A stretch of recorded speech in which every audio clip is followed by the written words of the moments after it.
প্লেয়ারদেরকে কিছু কিছু ক্ষেত্রে বঞ্চিত করা হয়েছে। এই টাকাটা বেসিক্যালি তাদের, এটা তাদেরই হোক, তাদেরই আমানত। জনাব তামিম ইকবাল উনি উদ্যোগগুলো নিয়েছেন এবং আমরা প্রতিটা পদে তার সাথে আছি এবং প্লেয়ারদের সাথে আছি। ভাই, আপনি তো সিকিউরিটি কমিটি এবং টেন্ডার অ্যান্ড পারচেস কমিটি দুইটা কমিটিরই আসলে চেয়ারম্যান। যদি আপনাকে টেন্ডার অ্যান্ড পারচেস জানি একটু, বিসিবির অনেক টাকা এখানে, তো আসলে এই টাকা দিয়ে আসলে আপনাদের মানে পরিকল্পনাটা কি?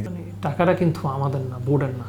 টাকাটা দেওয়া হয় প্রাইমারিলি প্লেয়ারদের ওয়েলফেয়ারের জন্য, তাদেরকে দেখে রাখার জন্য, তাদের ধরেন মানে দৈনন্দিন যা লাগে, আপনার স্টেডিয়াম রক্ষণাবেক্ষণ থেকে শুরু করে ইনফ্রাস্ট্রাকচার ডেভেলপমেন্ট থেকে শুরু করে ক্রিকেটারদের ডায়েট, নিউট্রিশন, খাবার দাবার, তাদের যে সেন্ট্রাল কন্ট্রাক্টস, তাদের যে ধরেন মানে যাবতীয় ক্রিকেটারদের জন্য যাবতীয় যা দরকার হয় তাদের ওয়েলফেয়ারের জন্য কিন্তু টাকাটা দেওয়া হয়। সেটা এখন আপনি ইন্টারন্যাশনালও বলতে পারেন, ডোমেস্টিকও বলতে পারেন, মানে ক্রিকেটের সাথে যারা যারা জড়িত সব কিছুর জন্য। এখানে কিন্তু মানে আমি যদি ইন্ডিভিজুয়ালি ব্রেকডাউন করে বলি, বোর্ডে কিন্তু দেয়ার ইজ নাথিং। আমরা কিন্তু বোর্ড থেকে কিছু পাই না। Gold's Gym across 30 plus countries. With over 700 plus locations worldwide. Train anywhere, belong everywhere. ঠিক আছে, যা আমরা বেসিক্যালি পাই সবই হচ্ছে যে ক্রিকেটারদের ওয়েলফেয়ারের পিছে কীভাবে আমরা জিনিসটা ব্যয় করতে পারি, কীভাবে খরচ করি, সেটার একটা ব্যাখ্যা দেওয়া। আমরা আছি তাদেরকে গাইড করার জন্য বা তাদের ধরেন যে প্রয়োজন সেগুলোকে অ্যাড্রেস করার জন্য। কিন্তু এই টাকাটা বেসিক্যালি তাদের, এটা তাদেরই হোক, তাদেরই আমানত। এবং বিগত কয়েক বছর মানে আপনারা নিশ্চয় দেখে আসছেন যে অনেক ক্ষেত্রে কিন্তু মানে আমরা নিজে বোর্ডে এসে এই চিত্রগুলো দেখতে পারি যে প্লেয়ারদেরকে কিছু কিছু ক্ষেত্রে বঞ্চিত করা হয়েছে। এখন সেই ক্ষেত্রে যদি বোর্ডের মানে ব্যালেন্স বাড়তে থাকে বা এফডিআর-এর ব্যালেন্স বাড়তে থাকে, ঠিক আছে, এটা আসলে কোনো মূল্য। কোন জায়গাগুলোতে আপনার মনে হচ্ছে যে আসলে বঞ্চিত করা হয়েছে? যেমন ধরেন আমরা বর্তমানে একটা জিম কনস্ট্রাকশন করছি মিরপুরেই, ঠিক আছে। আপনি যদি মিরপুরের জিমের পরিস্থিতি কনস্ট্রাকশনের আগে দেখতেন, আপনার কাছে কোনোভাবে মনে হতো না এটা একটা ওয়ার্ল্ড ক্লাস জিম, বা এই জিমে ধরেন আমাদের জাতীয় ক্রিকেটাররা বা ডোমেস্টিক সার্কিটের ক্রিকেটাররা ট্রেনিং করছে। এর থেকে অনেক ভালো ভালো জিম কিন্তু ইভেন মানে ঢাকা শহরের আরও কিছু ভালো ভালো লোকেশনে আছে। কিন্তু যারা আমাদের ন্যাশনাল ক্রিকেটার তাদেরকে একটা ওয়ার্ল্ড ক্লাস জিম দেওয়া কিন্তু it is a pre requisite, ঠিক আছে। তো এটা ছিল না। এবং যদি একটু করি যে প্লেয়াররা কেন আসলে ম্যাচ জেতার পর বোনাসের বদলায় আসলে ইকুইপমেন্ট চাইবে বা অবশ্যই সে এই জিনিসটা তো অন রেকর্ড আছে, আপনারা তো নিশ্চয়ই এটা দেখতে পাবেন।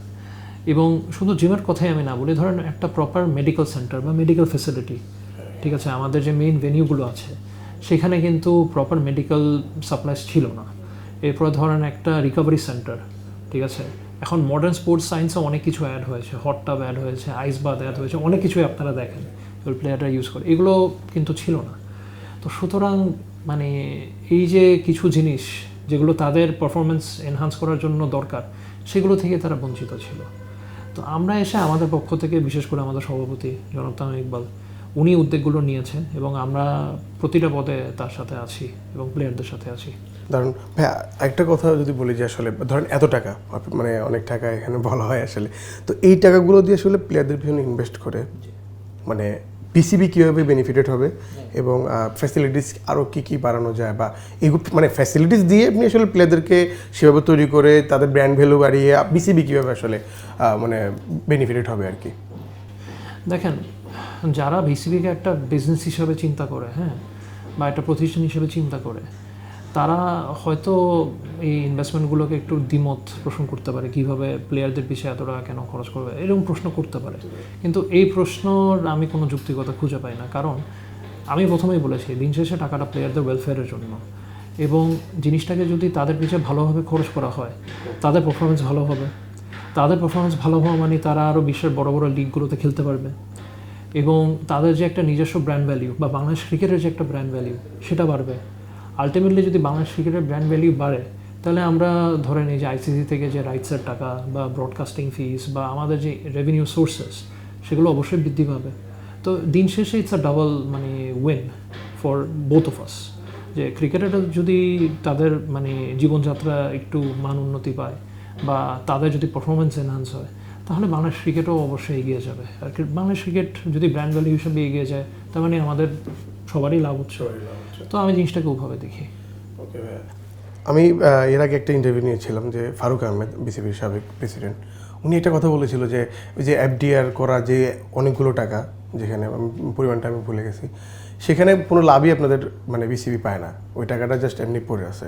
ঠিক ওই টাকাটা মানে এতদিন পড়ে আছে, এটার কোনো মানে হয়? বা আপনাদের কাছে কি এখন আপনারা যেমন তামিম ইকবালের বোর্ড বা আপনারা যারা আসছেন, তাদের কি কোনো ওই টাকাটা নিয়ে কোনো প্ল্যান আছে যে এই টাকা এইভাবে পড়ে থাকবে কেন বিসিবির টাকা, বা এটা কি ওইখান থেকে উঠানোর কোনো মানে সিস্টেম আছে কিনা আসলে? না, এটার উত্তর আপনাকে আমাদের ফাইন্যান্স কমিটির চেয়াররা ভালো দিতে পারবে, কিন্তু প্লেয়ারদের পিছে খরচ করার জন্য আমাদের কিন্তু অনেক পরিকল্পনা আছে। খরচ ইনাবে বলাটা ভুল হবে, আমি ওয়েলফেয়ারই বলবো, কারণ লাইক আই সেড বিগত কয়েক বছর তারা অনেক কিছু থেকে বঞ্চিত ছিল। তো তাদের জন্য যেমন ধরেন আমরা আরেকটা উদ্যোগ নিয়েছি, যেমন টিম বাসটা কিনা। টিম বাসটা যদি আমরা কিনি, প্রতি বাসে সিরিজ চলাকালীন আমাদের কিন্তু আমরা হিসাব করে দেখলাম যে গড়ে প্রায় 70,000 টাকা আমাদের সেভ হয় একটা বাসের পিছনে। তো এখন যদি আমরা 2টা বা 3টা বাস কিনি, তাহলে সেভাবে 1,40,000 2,10,000 মতো আমরা সেভিংস করতে পারবো পার ডে। এটা হচ্ছে যতদিন সিরিজ চলে বছরে। হ্যাঁ, তো আপনি হিসাব করে দেখেন যে এতদিন তারা বাস রেন্টাল করে চলতো, এখানে কোনো ভুল নেই, এখানে কোনো মানে ধরেন কোনো আমি বলবো না যে অনিয়ম বা কিছু হয়েছে, কিন্তু যদি তারা এই রকম একটা ইনভেস্টমেন্ট ডিসিশন আগে নিয়ে নিত যে বিসিবি নিজস্ব টিম বাস কিনবে বা কোস্টার কিনবে প্লেয়ারদের জন্য, হ্যাঁ, দিন শেষে কী হচ্ছে, বিসিবির নিজের ব্যালেন্স শিট একটা অ্যাসেট অ্যাড হচ্ছে, তাদের নিজস্ব একটা মানে কোস্টার আসছে এবং প্রতিদিন গড়ে 70,000 টাকা তারা সেভিংসও করছে। Financially it makes the perfect মানে সেন্স। ফাইন্যান্সিয়ালি তো এর থেকে আপনি আর ভালো কিছু করতে পারেন না, কিন্তু এরকম উদ্যোগ নেওয়া হয় নাই। সিমিলারলি প্লেয়ারদের ওয়েলফেয়ারের কথা আমি আবার বললাম যে তাদের gym facilities, recovery facilities, medical facilities, এগুলো যদি আপনি বেয়ার মিনিমামটাও প্রোভাইড করতেন, তাহলে কিন্তু তাদের পারফরমেন্সে আপনি হয়তো এতক্ষণ আরও বেশি কিছু দেখতে পারবেন। মানে এরকম মানে কেউ তো এখন বিষয়টা হচ্ছে কি যে এফডিআর করে রাখতে পারে, দ্যার ইজ নাথিং রং। আপনি একটা ইনস্টিটিউশন ম্যানেজ করতেছেন, আপনার কাছে হয়তো দেখা যেতে পারে একটা সময় এক্সেস ক্যাশ থাকতে পারে, সেই ক্যাশের হয়তো আপনার আপাতত কোনো প্রয়োজন নাও থাকতে পারে। তো সেটা আপনি একটা ভালো বিনিয়োগযোগ্য খাতে যদি বিনিয়োগ করে দেন কিছুদিনের জন্য, সেটা ঠিক আছে, কিন্তু ইভেনচুয়ালি তো টাকাটা তো আপনার প্লেয়ারদের পিছিয়ে খরচ করতেই হবে, বা তাদের যদি কোনো প্রয়োজন লাগে, তাদের যদি কোনো হঠাৎ করে কোনো নিড অ্যারাইজ করে, ঠিক আছে, আপনার তো তাদের পিছিয়ে এটা খরচ করতেই হবে।